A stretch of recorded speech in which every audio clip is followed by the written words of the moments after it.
Hello everyone, welcome to my channel. Shri Krishna कहते हैं कि ये 5 चीज़ें दूसरों को देने से मनुष्य का भाग्य नष्ट हो जाता है। पहला चीज, पत्नी के गहने। दोस्तों, सनातन धर्म में औरत के आभूषणों को माता लक्ष्मी देवी का प्रतीक माना जाता है। सुंदर और आकर्षक आभूषणों से सुशोभित स्त्री माँ लक्ष्मी के प्रतिबिंब की तरह दिखाई पड़ती है। इसीलिए जब भी हम गहने खरीदते हैं तो सबसे पहले माँ लक्ष्मी के सामने रख कर उनकी पूजा करते हैं और इसके बाद ही इन्हें अपने शरीर पर धारण करते हैं। हिंदू धर्म में घर की स्त्रियों को घर की लक्ष्मी माना जाता है। उनके गले में आभूषणों का होना सुख समृद्धि को दर्शाता है।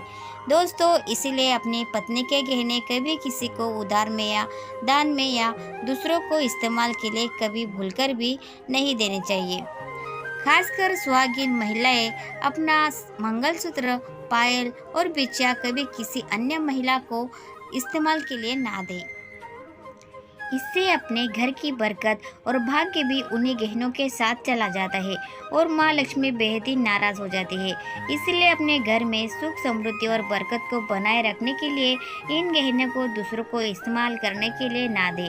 दोस्तों, कई औरतों ऐसी भी होती है जिन्हें अपने गहने पसंद नहीं आते हैं और दूसरी औरत के गहने की शैली और बनावट पसंद आती है, जिसके कारण औरतें अपने पहने गहने के लिए एक दूसरे से अदला बदली कर लेती है। लेकिन दोस्तों, ऐसा करना मतलब है कि आप अपने से माता लक्ष्मी जी को निराश कर रहे हो और घर से बाहर भेजने की तैयारी कर रहे हो, क्योंकि गहने या आभूषण महालक्ष्मी जी का प्रतीक होता है और आपके अपने गहने ही आपको पहनने चाहिए। किसी को भी किसी दूसरी स्त्री के गहने को नहीं पहनना चाहिए। नंबर 2, घर की झाड़ू। दोस्तों, झाड़ू जो घर में सफाई के लिए काम आती है, हमारे घर से नकारात्मक ऊर्जा को दूर करती है, उसे माँ लक्ष्मी का प्रतीक माना जाता है। ऐसा माना जाता है कि झाड़ू में माँ लक्ष्मी का निवास होता है।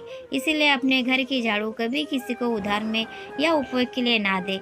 अगर झाड़ू खराब हुई है तो उसे किसी प्रवाहित जल में बहा दे, लेकिन उसे किसी को उधार में या ना दे, कचरे में ना फेंके, क्योंकि अगर आपके घर की झाड़ू कोई दूसरा उपयोग करता है तो इसका असर आपके घर की सुख समृद्धि पर पड़ता है।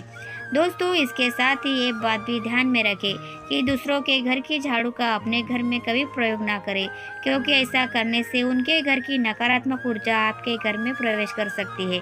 आपको हमेशा झाड़ू को छिपा कर रखना चाहिए। इसे ऐसी जगह रखें जिससे बाहर से आने वाले किसी भी व्यक्ति की नज़र इसे झाड़ू पर ना पड़े।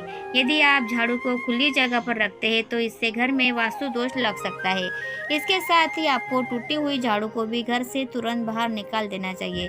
साथ ही आपको इस बात का भी ध्यान रखना चाहिए कि कभी भी झाड़ू को बिस्तर के नीचे नहीं रखना चाहिए और इसे रसोई घर में भी नहीं रखना चाहिए।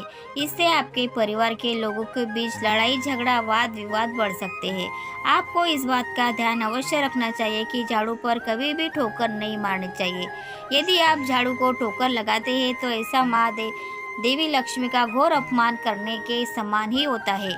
झाड़ू इधर उधर रखने से घर में वास्तु दोष लग सकता है और आपको आर्थिक तंगी भी हो सकती है।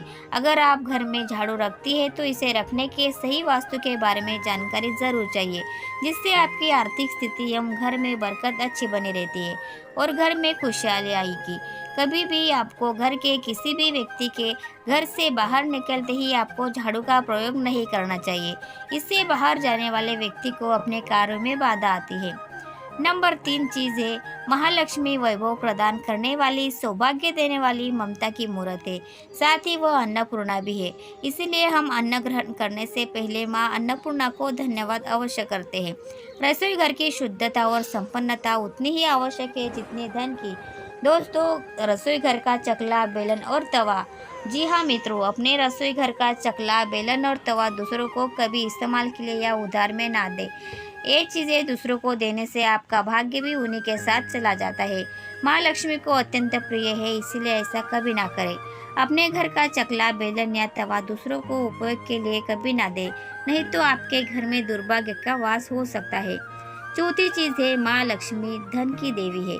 माँ लक्ष्मी हमारे घर में सदा विराजमान रहे, ऐसा हमें सदा ही प्रयास करना चाहिए। जिससे घर पर माँ लक्ष्मी की कृपा होती है, वहाँ पर धन की वृद्धि अवश्य होती है। इसीलिए अगर आपने अपनी पत्नी के पास कोई धन रखा हुआ है तो वह पैसा किसी को उधार में नहीं देना चाहिए। अगर आप किसी को अपनी पत्नी के पास रखा हुआ धन उधार में देते हैं तो आपके घर से लक्ष्मी चली जाती है और भविष्य में आपको पैसों की तंगी का सामना करना पड़ सकता है। खासकर त्योहार एकादशी के दिन अपनी तिजोरी में रखा हुआ धन दूसरों को कभी ना दे। नंबर 5, सूर्यास्त के बाद दूध, दही, चावल, नारियल, आटा का दान। ऐसी सफ़ेद चीज़ों का दान करना या दूसरों को उधार में देना बेहद ही अशुभ माना जाता है। शास्त्रों में ऐसा माना जाता है कि सफ़ेद चीज़ों से बुरी नज़र जल्दी लग जाती है, इसीलिए सूर्यास्त के बाद अपने घर की वस्तुएं दूसरों को नहीं देनी चाहिए। इन चीज़ों का दान करने से आपके घर की सकारात्मक ऊर्जा कम हो सकती है। अगर आप किसी को देना ही चाहते हैं तो उन्हें बाजार से खरीद कर दे सकते हैं, परंतु अपने रसोई घर से उठाकर भूलकर भी ना दें। खासकर नमक तो भूलकर भी नहीं देना चाहिए। नंबर 6, नुकीली वस्तु जैसे चाकू, कैंची तथा धारदार चीज कभी भी दान में नहीं देना चाहिए। ज्योतिष विद्या में ऐसा नुकसानदायक बताया गया है। माना जाता है कि नुकीली वस्तु का दान करने से परिवार की सुख शांति भंग होती है। इसके अलावा घर के सदस्य के बीच तनाव बढ़ने के साथ रिश्ते खराब होने की भी आशंका रहती है। कई बार लोग अन्य चीज़ों के साथ स्टील के बर्तन भी दान में देते हैं, लेकिन ज्योतिष शास्त्र के अनुसार स्टील के बर्तनों का दान करना हमारे घर के लिए अशुभ हो सकता है। धार्मिक मान्यताओं के अनुसार स्टील के बर्तन दान करने से परिवार की सुख शांति भंग होती है और झगड़े होते हैं। इसकी वजह से घर में आर्थिक तंगी बनी रहती है। तो दोस्तों, आज की ये जानकारी आपको पसंद आई तो प्लीज़ वीडियो को लाइक कीजिए और चैनल को सब्सक्राइब करना ना भूलें। धन्यवाद। Thanks for watching.